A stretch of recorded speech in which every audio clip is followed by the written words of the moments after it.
Hello guys! Welcome back to my vlog. If you're watching this video, most probably you are planning to start your career as a virtual assistant here at Virtudes, or you are simply looking for a work from home job. Good news, because in this video, I'll be sharing with you the step-by-step hiring process here at Virtudes.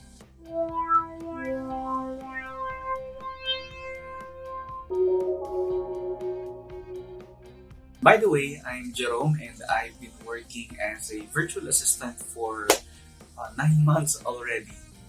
And I can say that my journey in Virtudes has been pretty amazing. So before we start, I would like you to consider these things pala before you apply. So first, your work experience. So you should have at least 6 months of BPO experience. Second, equipment. So you must have your own equipment, which I'll be discussing the specs later in this video. And third, your internet connection. So you must have your own internet connection. So if you have those, then let's proceed. Okay, so to submit your CV or resume, you just need to go to myvirtudesk.ph and then click apply now. And once you're in this page, basically you just need to fill out this form. Okay, for the position, there are 3 positions that you can apply for. There's GVA, ISA, and EVA. So for GVA, it's $3 per hour. And then the task that you will do include data entry, admin tasks, email management, social media management, blog writing, and database management. So it's non-voice. Then for ISA, the rate is $4 per hour. So it's a voice position, outbound call calling, appointment setting, then lead generation, CRM management, and database management. Then lastly, EVA, Executive Virtual Assistant. It's a mix of GVA and ISA. So you're going to do both voice and non-voice. But the rate is higher because it is $5 per hour, and then you're going to do appointment setting, admin tasks, email management, social media management, and then database management. But still, it depends on your client. Okay?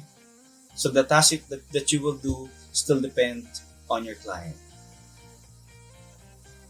Then, do you have at least 6 months of real estate V experience? If yes, better. If not, then it's okay, because Virtudes accepts applicants without any V experience, just like me.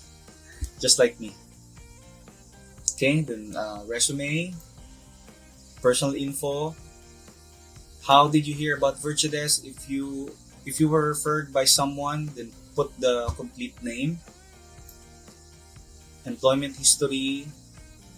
Then lastly, skill details. And by the way, this part is important. If you have a portfolio or sample works that you did before, you can put it here. And also, if you have like a blog or YouTube channel, you can put it here, because it's a big, it's an advantage for you. And then last, skill details. And once you accomplish this, just click submit, and then just wait for the email.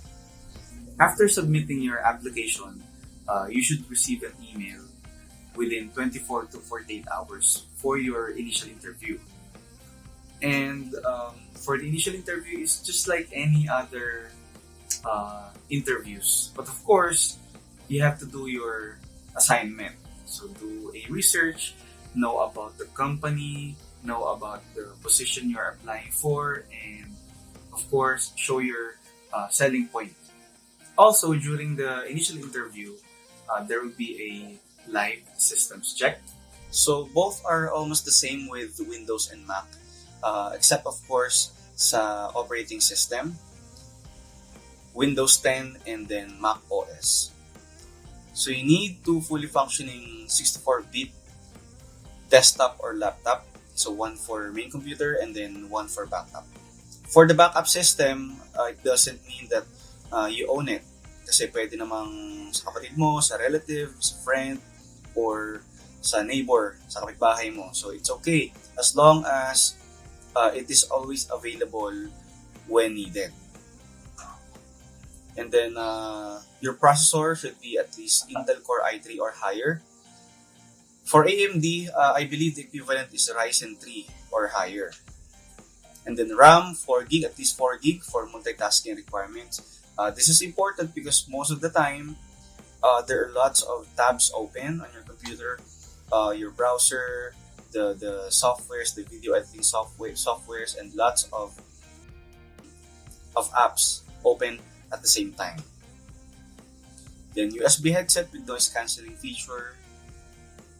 Again, internet service, this is very important.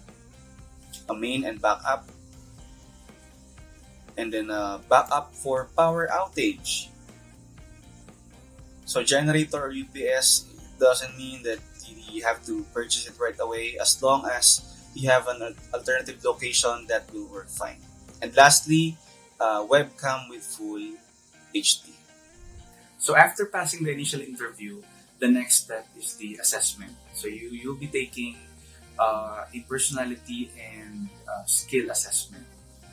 So you don't have to worry because it's not that hard. Wala akong nabalitaan na bumagsak sa part na yun. So after taking the assessment, they will inform you if you passed.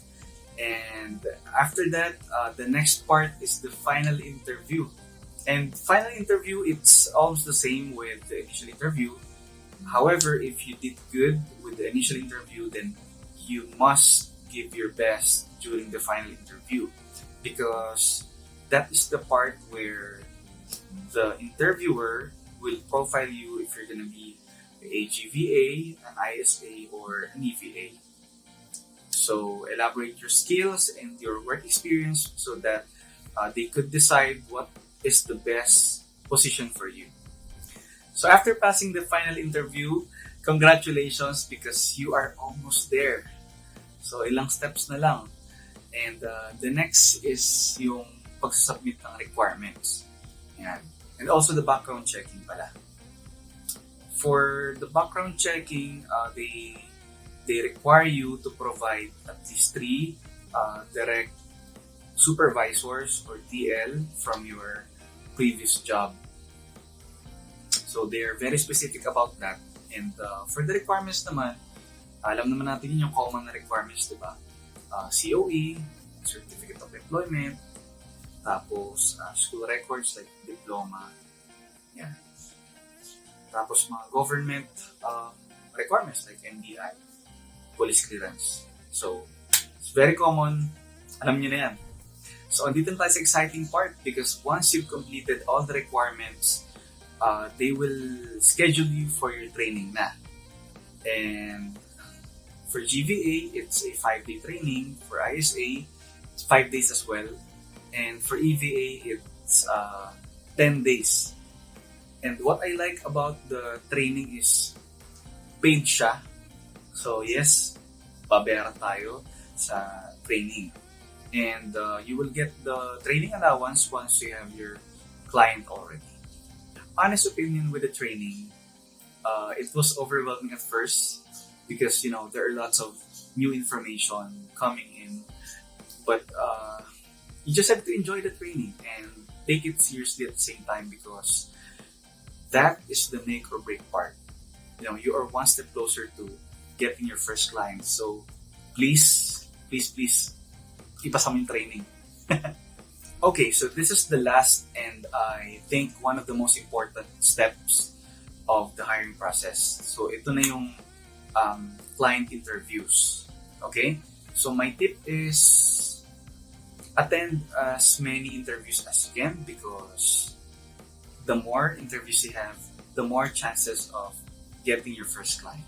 And another thing I like with Virtudesk is that they provide tips and mock interview videos para, alam mo yun, you will have an idea on what would be the possible questions coming from the clients. And by the way, our clients, they're in the real estate industry. So they could be real estate agents, real estate brokers, or title company. So anything related to real estate. So those are the clients that we cater. So the clients, they will be the one to do the actual interview. So to help you prepare, I highly suggest that you subscribe to the Virtue Desk YouTube channel. Just look for Virtue Desk PH sa YouTube, and there are lots of tips that would help you to ace your client interview. Alright, so that's it guys. I hope you learned a lot from this video, and I hope it will help you to decide to start your journey as a virtual assistant. Good luck with your application, and see you here at Virtue Desk.